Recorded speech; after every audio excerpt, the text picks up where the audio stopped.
سبيلي أدعو إلى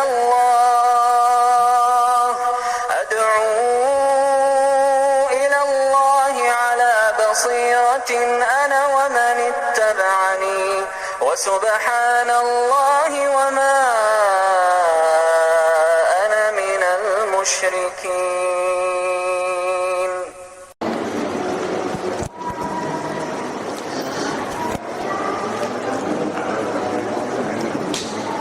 بسم الله الرحمن الرحيم.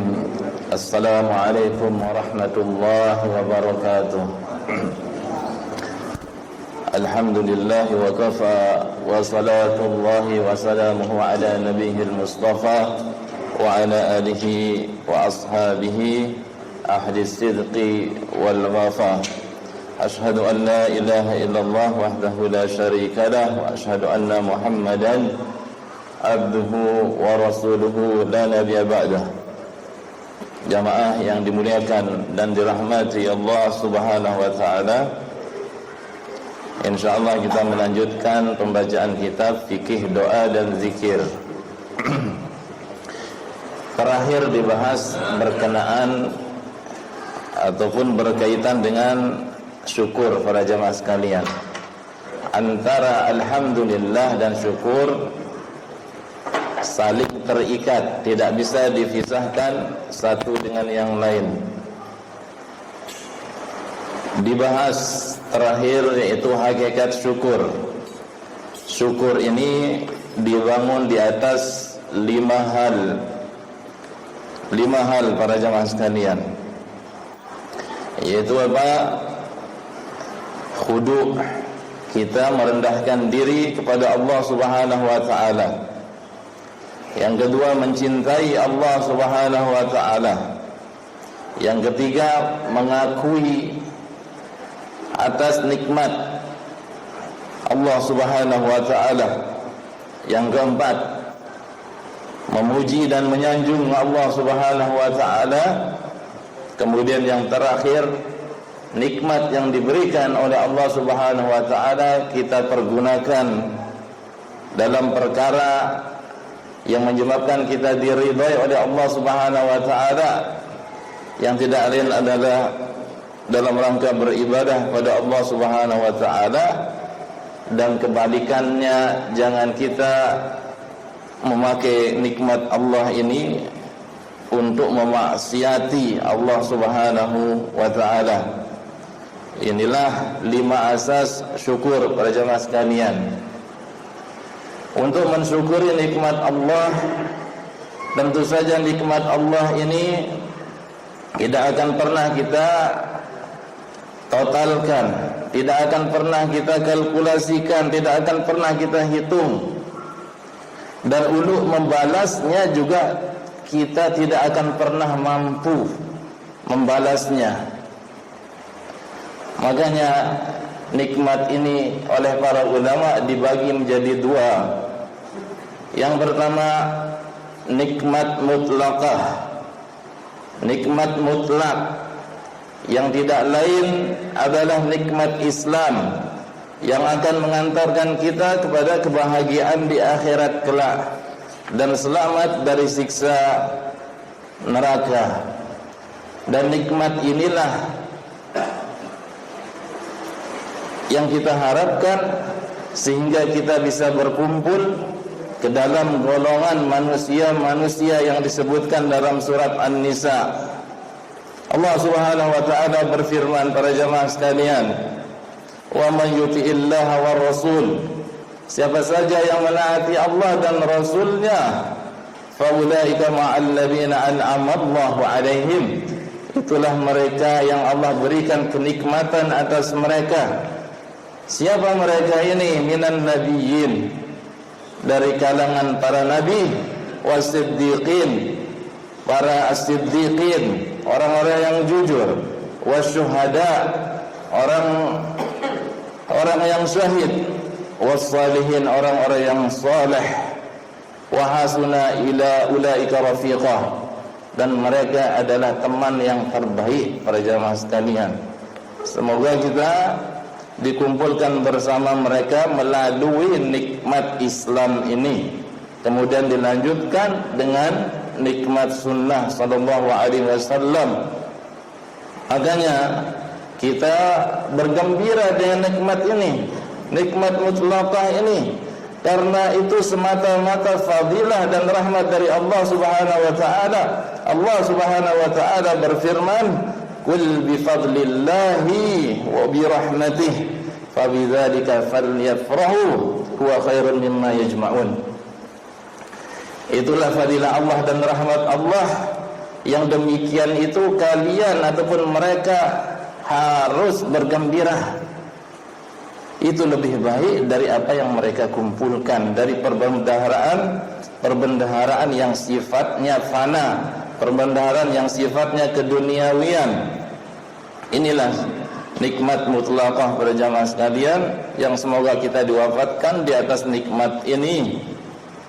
Karena begitu banyak para jamaah sekalian, manusia ini miliaran, tetapi kita dipilih oleh Allah Subhanahu wa taala untuk memeluk agama Islam.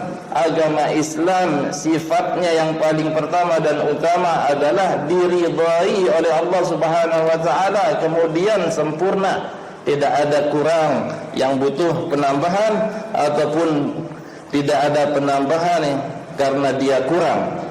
Oleh karena itu Rasul sallallahu alaihi wasallam bersabda, para jamaah sekalian, kita dipilih oleh Allah Subhanahu wa taala sebagai seorang muslim. Rasul sallallahu alaihi wasallam bersabda, "Mal muslimuna fil kuffar." Bandingannya orang muslim itu di antara orang-orang kafir illa kasya'ratin bayda, seperti satu bulu yang putih, fi thawrin aswad, di sapi yang bulunya semuanya warnanya hitam. Atau kasyaratin sauda fi thawrin abyad, ataupun satu bulu sapi yang warnanya hitam di antara bulu-bulu sapi yang semuanya warnanya putih. Jadi mencolok sekali perbandingannya. Perbandingannya sangat-sangat jauh. Makanya nikmat mutlaqah ini harus kita bergembira di atasnya, sebagaimana difirmankan oleh Allah Subhanahu wa taala dalam surat Yunus tadi. Itu lebih baik daripada apa yang mereka kumpulkan. Tentu saja nikmat yang kedua yang harus kita syukuri para jamaah sekalian, yaitu nikmat muqayyadah. Nikmat muqayyadah ini yang artinya terikat, seperti kesehatan, kemudian jasad yang sempurna, tidak ada cacat dan kurang, kemudian ada aura kehidupan pada diri kita, kemudian nikmat harta, nikmat anak-anak dan yang semisalnya, yang intinya sehari-hari kita terima, yang sehari-hari kita nikmati, yang sehari-hari kita mengkonsumsinya.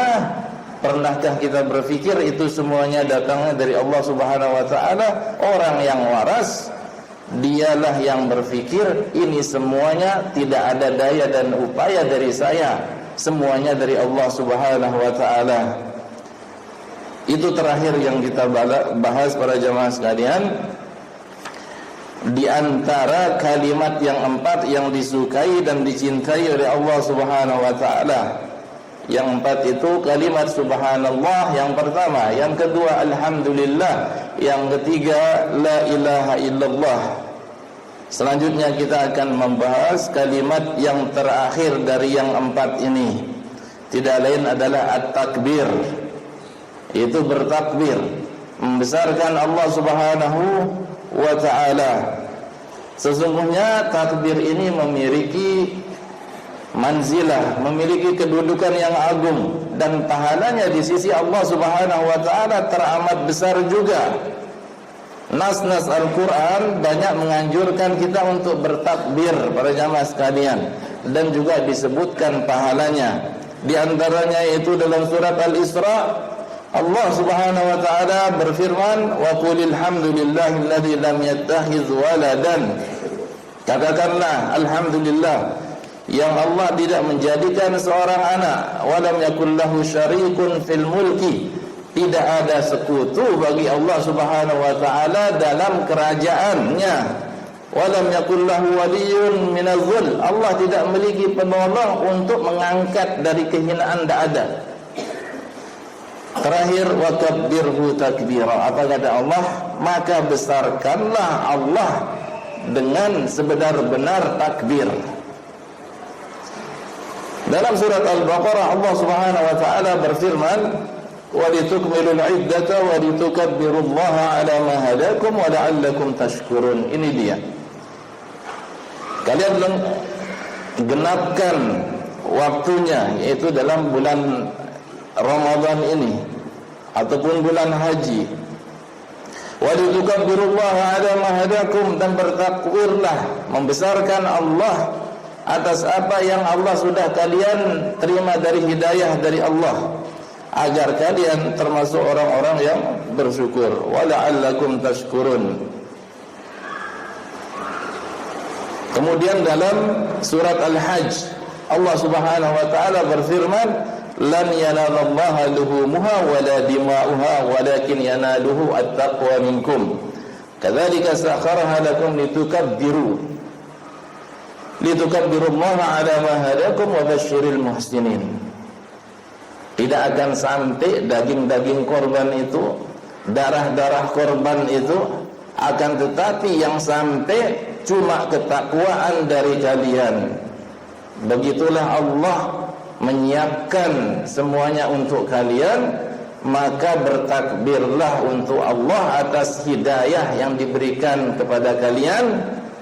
Wa basyiril muhsinin, berilah kabar gembira bagi orang-orang yang berbuat ihsan. Ya ayyuhal muddathir qum fa'anzir. Wahai orang yang berselimut, bangun, berilah peringatan. Kepada siapa? Nabi besar Muhammad sallallahu alaihi wasallam. Wa rabbaka fakabbir. Untuk Rabbmu besarkanlah Allah, takbirilah Allah Subhanahu wa taala.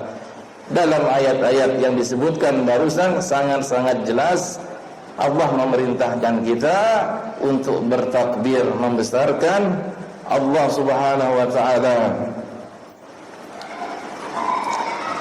Karena namanya takbir menunjukkan keagungan dan kebesaran Allah Subhanahu wa taala dari segala sisi, tanpa terkecuali. Tidak ada compangnya, tiada celah, kecuali di situ Allah Subhanahu wa taala memang layak untuk dibesarkan, baik dari sisi asma, nama, ataupun sifat-sifat Allah Subhanahu wa taala, ataupun perbuatan-perbuatan Allah Subhanahu wa taala. Walillahil mathalul a'la, untuk Allah sifat yang tertinggi, yang paling tinggi. Dan ibadah amaliyah setelah syahadat la ilaha illallah diawali oleh kalimat takbir ini, para jamaah sekalian. Makanya Nabi sallallahu alaihi wasallam bersabda, miftahus salati at-tahur. Permulaan kuncinya salat adalah bertaharah, wa tahrimuha at-takbir. Kemudian menegakkan salat dibuka oleh at-takbir. Kalau sudah ada takbiratul ihram, para jamaah sekalian, namanya ihram, pengharaman segala bentuk perbuatan aktivitas di luar salat terlarang untuk dikerjakan di dalam salat. Kemudian ditutup, wa tahliluha at-taslim. Kemudian salat itu ditutup dengan salam, alias diperbolehkan melakukan yang awalnya terlarang di dalam salat, kemudian setelah salam diperbolehkan untuk melakukannya. Ini adalah mazhab mayoritas ulama. Tidak boleh ucapan takbir dalam salat ini diganti dengan lafaz yang lain selain akbar ini. Harus Allahu Akbar. Inilah pendapat Imam Malik, Asy-Syafi'i, Imam Ahmad, Abu Yusuf, Daud dan selain mereka. Kalau kita ganti dengan subhanallah berarti tidak boleh. Iya, tidak boleh. Alhamdulillah juga tidak boleh. Tidak boleh. Ataupun yang ada mirip-mirip maknanya dengan Allahu Akbar ini. Apa dia? Allahu a'zam. Yang paham bahasa Arab insyaallah tahu Allah Maha Agung. Itu pun mirip, tapi tidak boleh juga, karena salat tidak sah tanpa ucapan akbar ini, yaitu Allahu Akbar.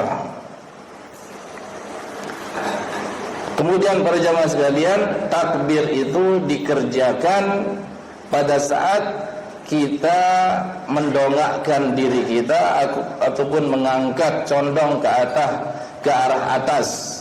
Itu pada saat di ketinggian misalkan, makanya disunahkan kita bertakbir. Kalau kita merasa melangkah ke atas, otomatis hati kita paling tidak merasa kita lebih atas dari yang lainnya. Tetapi ada yang lebih atas, ada yang lebih tinggi, tidak lain Allah Subhanahu wa taala. Untuk mengakui kerendahan diri kita, kita ucapkan Allahu Akbar. Kemudian kalau kita turun disunahkan mengucapkan Subhanallah. Makanya ini diriwayatkan oleh Al-Imam At-Tirmizi dari Jabir bin Abdullah. Beliau mengatakan, kunna ma'a Rasulillah sallallahu alaihi wasallam idza alawna kabbarna. Jika kita ini menanjak, jalannya nanjak, kita bertakbir. Wa idza habatna sabbahna.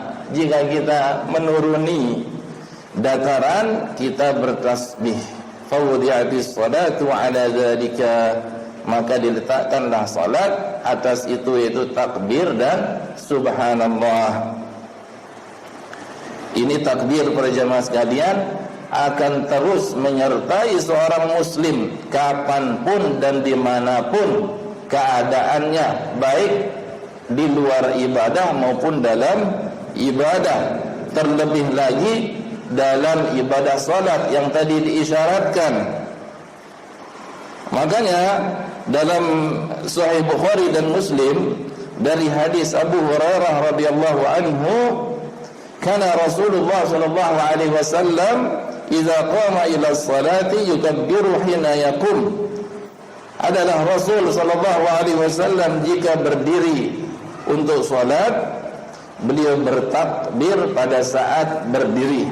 Summa yukabbiru hina yarka. Kemudian bertakbir pada saat ruku' atau untuk ruku'. Summa yaqulu sami Allahu liman hamidah. Kemudian beliau mengucapkan sami Allahu liman hamidah hina yarfa'u sulbahu minar raq'ati, ketika menegakkan sulbnya, pinggangnya dari ruku'. Summa yaqulu rabbana lakal hamdu. Kemudian beliau mengatakan rabbana lakal hamdu. Summa yukabbiru hina yahwi. Kemudian bertakbir turun sujud. Summa yukabbiru hina yarfa'u ra'sahu.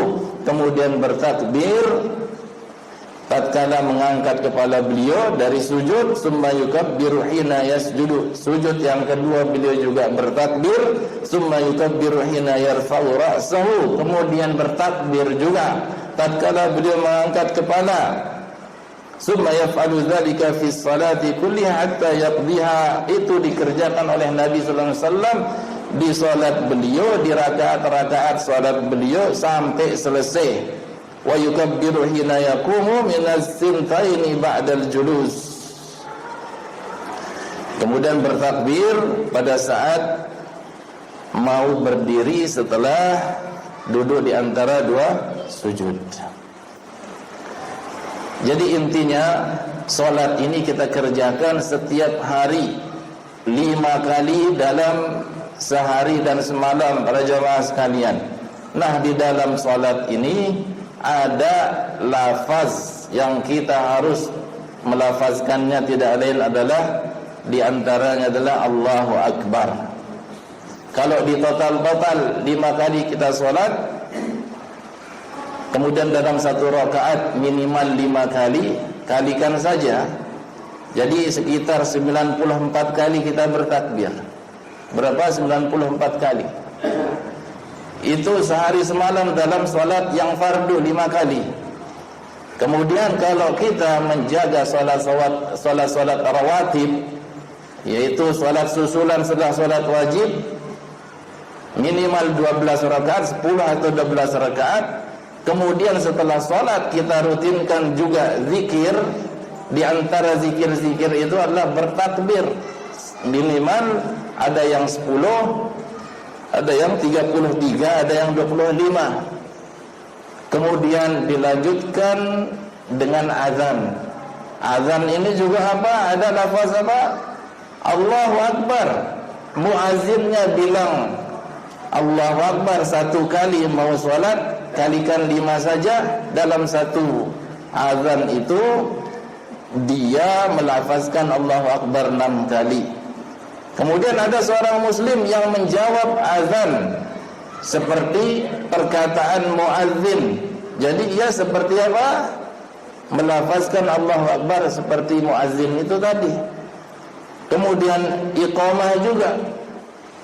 Ada 2 takbir di sana. Jadi totalnya kalau kita merutinkan ini semua ada 50-an kali kita bertakbir. Kemudian kalau di total semuanya kita anggaplah semua kita kerjakan. Takbirnya berapa? Dijumlahkan 342 takbir para jamaah sekalian. Itu intinya, bahwasanya banyak sekali kita bertakbir dalam ibadah-ibadah keseharian kita. Ini ibadah yang sifatnya rutinitas, dan itu ada yang wajib, ada yang sunnah, yang kita kenal dengan ibadah mahdhah yang ada tuntunannya. Belum lagi namanya takbir mutlak. Akan terus bertambah kita bertakbir, iya, terus bertambah kita bertakbir kalau itu kita rutinkan dan kita kerjakan di luar takbir muqayyad tadi, yang kita kenal dengan apa? Takbir yang harus kita ucapkan dalam ibadah tadi, semisal sholat tadi, yaitu azan juga dan iqamah. Jadi intinya banyak kita bertakbir membesarkan Allah Subhanahu wa ta'ala. Ibnu Qayyim mengatakan, la ahsana min qawli takbiri tahriman laha fatahrimuha takbir Rabbi ta'ala al-jami'u li isbati kulli kamalin lahu. Tidak ada yang terbaik melebihi takbir yang ia menjadi pembuka solat, sehingga pekerjaan-pekerjaan di luar solat tidak diperkenankan dilakukan atau haram dikerjakan. Makanya takbir membesarkan Allah ini yang mengumpulkan akan penegasan segala kesempurnaan untuk Allah Subhanahu wa ta'ala, wa tanzihi an kulli naqsin wa aib, dan mensucikan Allah Subhanahu wa ta'ala dari segala bentuk kurang dan aib, wa ifradihi wa takhsisihi bidzalik, dan ini dimiliki oleh Allah Subhanahu wa ta'ala saja tanpa selain Allah. Makanya khusus untuk Allah. Wa ta'zimihi wa ijlalihi, mengagungkan Allah dan memuja Allah Subhanahu wa ta'ala, menyanjung Allah Subhanahu wa ta'ala. Fattakbiru yatadammanu tafasila af'alis salah wa aqwaliha wa hayatiha. Makanya takbir itu para jamaah sekalian, oleh karena kata Ibnu Qayyim di sini mengandung perincian-perincian pekerjaan salat ataupun ucapan-ucapan salat dan bentuk-bentuk gerakan salat. Ada takbir di situ. Fas-salatu min awwaliha ila akhiriha tafsilun limadmunillah atau limadmuni Allahu Akbar.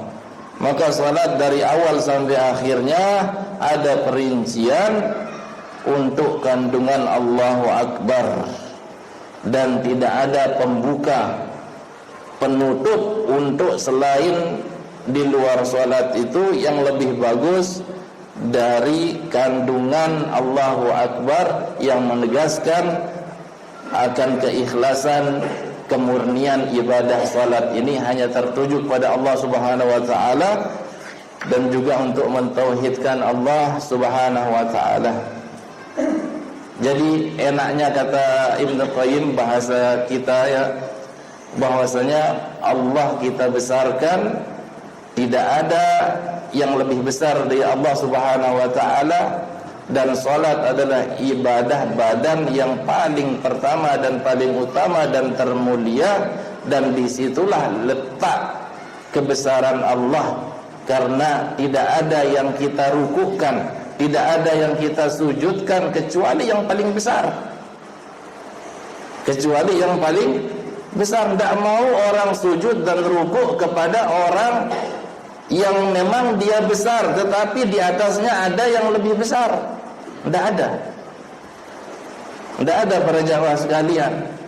Hatta seorang istri diperintahkan untuk sujud, itu pun kalau diperbolehkan.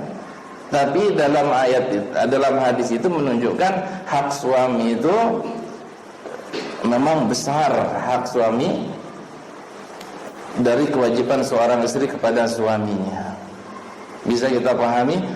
Jadi tidak ada yang lebih besar dari Allah Subhanahu wa ta'ala, dan kebesaran Allah ini amat pantas dan layak diletakkan dalam sebuah ibadah yang pertama dan utama, yaitu salat kepada Allah Subhanahu wa ta'ala. Itu inti dari ucapan Ibnu Qayyim Al-Jauziyah. Kemudian makna takbir itu sendiri apa para jamaah sekalian? Apa maknanya dan makna yang ditunjukkan oleh takbir? Di sini disebutkan at-takbiru huwa, takbir adalah ta'zimur Rabbi tabaraka wa ta'ala wa ijlaluh, mengagungkan Allah Subhanahu wa ta'ala dan memuliakan Allah. Wa i'tiqadu annahu la syai'a akbar wa la a'zam min, dan meyakini tidak ada sesuatu pun yang lebih besar dan lebih agung dari Allah. Fayasguru duna jalalihi kullu kabir, maka selain Allah itu setiap yang dianggap besar itu akan menjadi kecil. Fahuwa alladhi khada'at lahu ar-riqab, leher-leher ini akan tunduk patuh meletakkan di atas tanah yang posisi terbawah, terutama dalam sholat tadi. Wa dzallat lahu al-jababirah, orang yang teranggap sombonglah, makhluk yang sombong, dia akan merasa hina. Kepada siapa? Kepada Allah Subhanahu wa ta'ala, cuma dengan ucapan Allahu Akbar. Wa anat lahu al-wujuh, wajah-wajah menjadi apa? Kusut, masam. Wa qahara kulla syai', dan Allah memaksa segala sesuatu. Tidak ada yang melebihi kekuasaan Allah Subhanahu wa ta'ala, karena Allah Maha besar. Wa danat lahu al-khalaiqu, semua makhluk akan mendekat kepada Allah. Wa tawadu'at li 'azamati jalalihi wa kibriyaihi wa 'azamatihi wa uluhi wa qudratihi al-asya'. Segala sesuatu para jamaah sekalian, baik yang dianggap makhluk hidup ataupun makhluk yang tidak hidup, segala sesuatunya akan tunduk dan patuh akan keagungan dan kesombongan Allah Subhanahu wa ta'ala, kekuasaan dan ketinggian Allah Subhanahu wa ta'ala.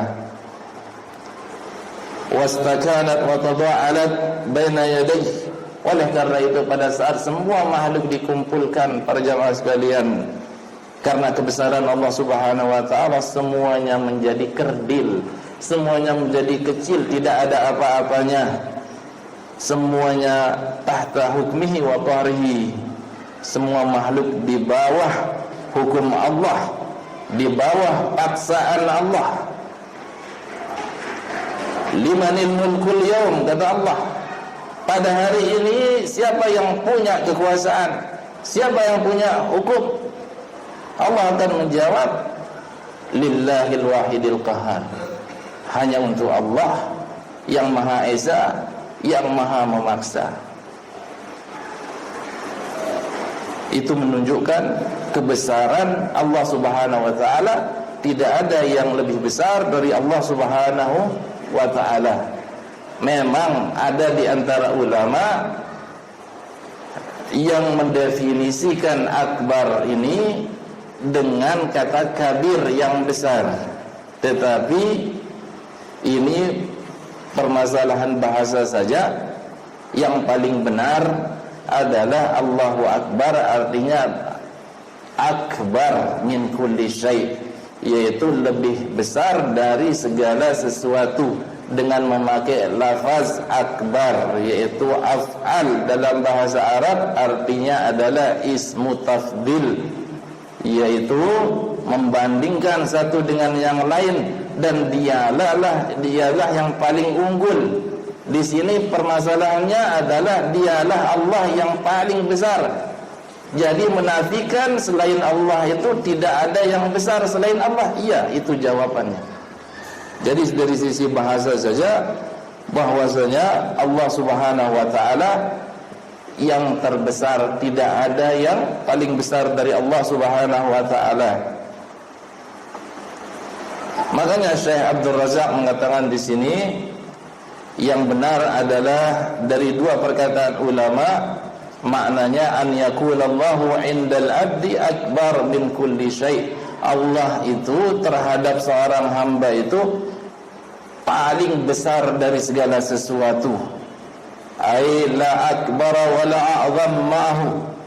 Tidak ada yang paling besar dan paling agung sepadan dengan Allah. Bisa dipahami? Makanya ini adalah makna dari lafaz Allahu Akbar. Syekhul Islam Ibn Taimiyah rahimahullah, beliau mengatakan at-takbiru yuradu bihi an yakuna Allahu 'indal abdi akbar min kulli syai'. Takbir itu maksudnya Allah itu lebih besar dari segala sesuatu dari anggapan seorang hamba. Jadi hamba itu membesarkan Allah, menafikan tidak ada yang paling besar dari selain Allah. Allah saja yang paling besar. Kama qala sallallahu alaihi wasallam li Adi bin Hatim, sebagaimana Rasul sallallahu alaihi wasallam mengucapkan pada Adi bin Hatim, ya Adi, ma yufirruka, wahai Adi, apa yang menyebabkan kamu lari menghindar? Ayufirruka an yuqal la ilaha illallah, apakah yang menyebabkan kamu menghindar pada saat dikatakan la ilaha illallah? Fahal ta'lamu min ilahin illallah, apakah kamu mengetahui ada sesembahan yang lain selain Allah? Ya Adi, ma yufirruka, apa yang membuatmu menghindar? Ayufirruka an yuqal Allahu Akbar, apakah menyebabkan kamu menghindar dikatakan Allahu Akbar? Fahal min syai'in akbaru min Allah, apakah ada sesuatu yang lebih besar dari Allah? Ini pertanyaan ingkari, jamaah sekalian. Apa pertanyaan ingkari? Pertanyaan yang tidak butuh jawaban, karena sudah sama-sama tahu antara yang bertanya dengan yang ditanya. Contohnya di sini, apakah ada yang lebih besar dari Allah? Yang akan menjawab tentu saja orang yang paham benar. Bagaimana? Karena ini fitrah. Tidak ada yang paling besar dari Allah Subhanahu wa taala. Yufir di sini maksudnya kita lari menghadap Allah Subhanahu wa taala. Dengan ini jelaslah bahwasanya mana Allah itu Allah yang paling besar dari segala sesuatu. Tidak ada yang lebih besar dari Allah Subhanahu wa taala, tidak ada yang paling agung dari Allah Subhanahu wa taala. Dari sisi makna, yang bagian yu'lama anna ta'zima laysa muradifan fil makna litakbir. Tadi dijelaskan bahwasanya lafaz Allahu Akbar tidak boleh diganti dengan lafaz yang lain. Fal kibriya'u akmalu minal 'azamah. Misalkan dalam bahasa Arab mau diganti dengan pakai lafaz a'zam, artinya apa? Agung. Allah yang maha agung. Sebagai pengganti dari akbar. Al-kibriya lebih sempurna dari keagungan. Karena dalam lafaz akbar ini, para jamaah sekalian, ada makna al-kibriya yang artinya apa? Sombong.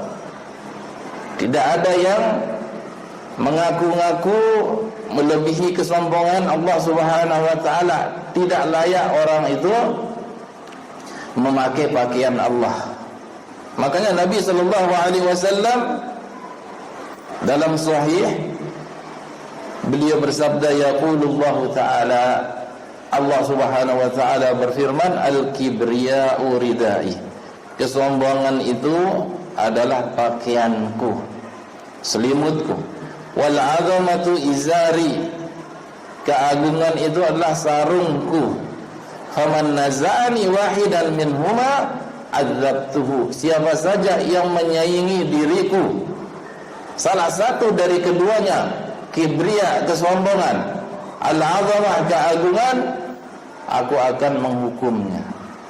Karena ini spesial, karena ini khusus untuk Allah Subhanahu wa ta'ala.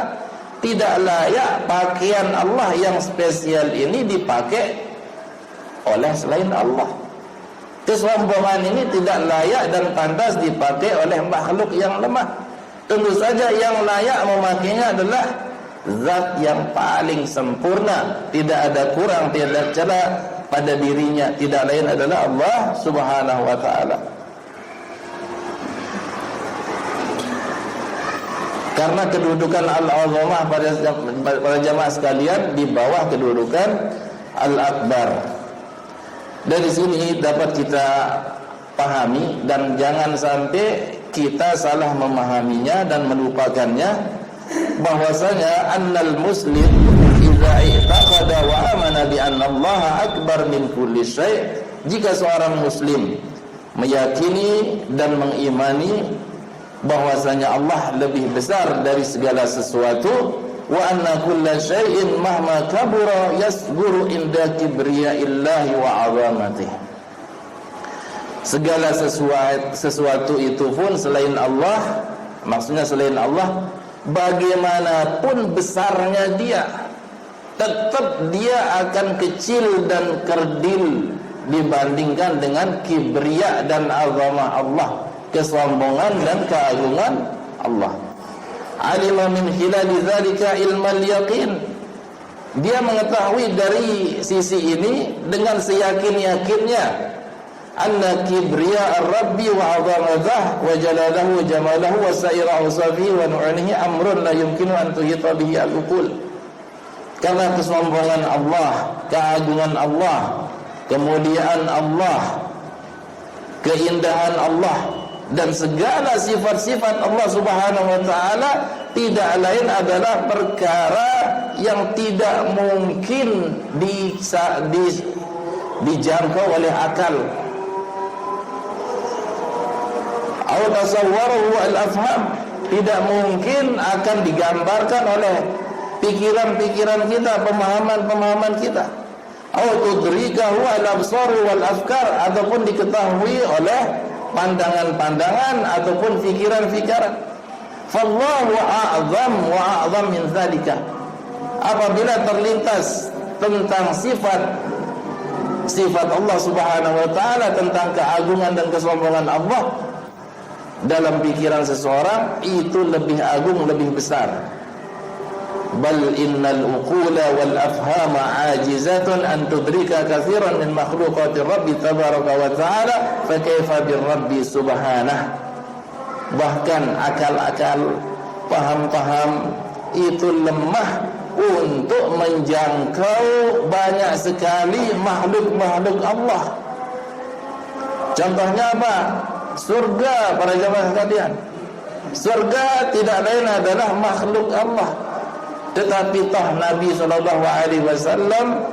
beliau mensifati surga itu dengan apa? Mala ainun ra'at, tidak ada mata yang melihatnya, wala uzunun sami'at, tidak ada telinga yang mendengarnya, mampu mendengarnya, wala khatara ala qalbil bashar, tidak terpintas dalam benak seorang manusia, padahal ini makhluk. Lalu bagaimana dengan pencipta makhluk ini? Tidak lain adalah surga ini. Surga sebagai makhluk saja tidak bisa kita jangkau oleh pikiran dan akal-akal kita, para jamaah sekalian. Bagaimana dengan Allah dari sisi kebesaran dan keagungan Allah Subhanahu wa ta'ala? Makanya Ibnu Mas'ud, Abdullah bin Mas'ud, beliau mengatakan, baina as-sama'id dunya wallati taliha 500 amin. Jarak antara langit dunia dan langit setelahnya jaraknya 500 tahun. Wa baina kulli sama'in 500 amin. Antara langit kedua dengan langit ketiga 500 tahun juga jaraknya. Wa baina as-sama'i as-sabi'ati wal kursiyyi 500 amin. Dan langit ketujuh jaraknya dengan kursi jaraknya juga apa? 500 tahun. Wa bainal kursi wal ma' 500 amin. Antara kursi Allah dengan air adalah 500 tahun juga. Wal arsyu fawqal ma', dan arsy Allah di atas air. Wallahu fawqal arsy, Allah di atas arsy. La yakhfa alaihi syai'un min a'malikum. Tetapi tidak ada sesuatu yang luput dari Allah dari amalan-amalan kalian, kata Ibnu Mas'ud. Kita hidup di Pulau Lombok dibanding dengan Pulau Jawa, bagaimana ukurannya? Kode kecil.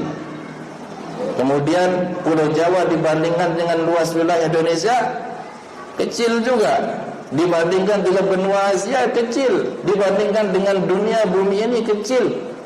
Terus bumi ini dibandingkan dengan langit dunia, langit-langit berikutnya sampai 7 langit, kemudian dibandingkan dengan kursi, teramat kecil. Lalu kita ini seukuran debu saja tidak sampai mungkin.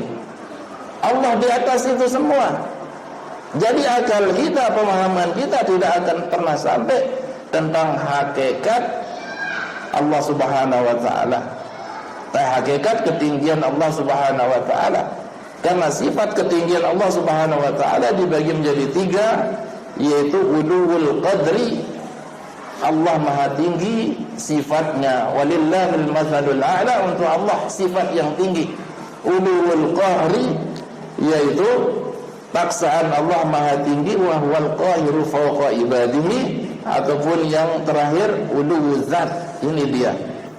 A'amintum man fis sama, apakah kalian beriman dengan zat yang ada di langit? Terakhir saya akan bacakan sebuah hadis para jemaah sekalian yang diriwayatkan oleh Ibnu Jarir At-Tabari dalam tafsir beliau dari Zaid bin Aslam. Beliau mengatakan, qala Rasulullah sallallahu alaihi wasallam, mas samawati sab'u fil kursi illa kadarahim sab'atin ulqiyat fi tursin. Bandingannya 7 lapis bumi dengan kursi itu bandingannya seperti logam-logam dirham yang 7 dilemparkan di atas perisai. Ini langit yang ketujuh, langit 7 lapis langit. Kemudian qala Abu Dzar radhiyallahu anhu, sami'tu Rasul sallallahu alaihi wasallam, beliau bersabda, Abu Dzar mengatakan, aku mendengar Rasul sallallahu alaihi wasallam bersabda, mal kursiyyu fil arsy illa ka halqatin min hadidin ulqiyat baina dhahrai falatin minal ardi. Tidaklah bandingan kursi itu dibandingkan dengan arsy kecuali seperti satu logam dari besi yang dilemparkan di tengah padang pasir dari dataran bumi ini. Jadi kursi yang jaraknya 700 dari 500 tahun dari mana? Dari apa? Langit yang ketujuh. Kemudian jaraknya 500 tahun dari air, kemudian aras juga. Subhanallah. Jadi Allahu Akbar para jamaah sekalian.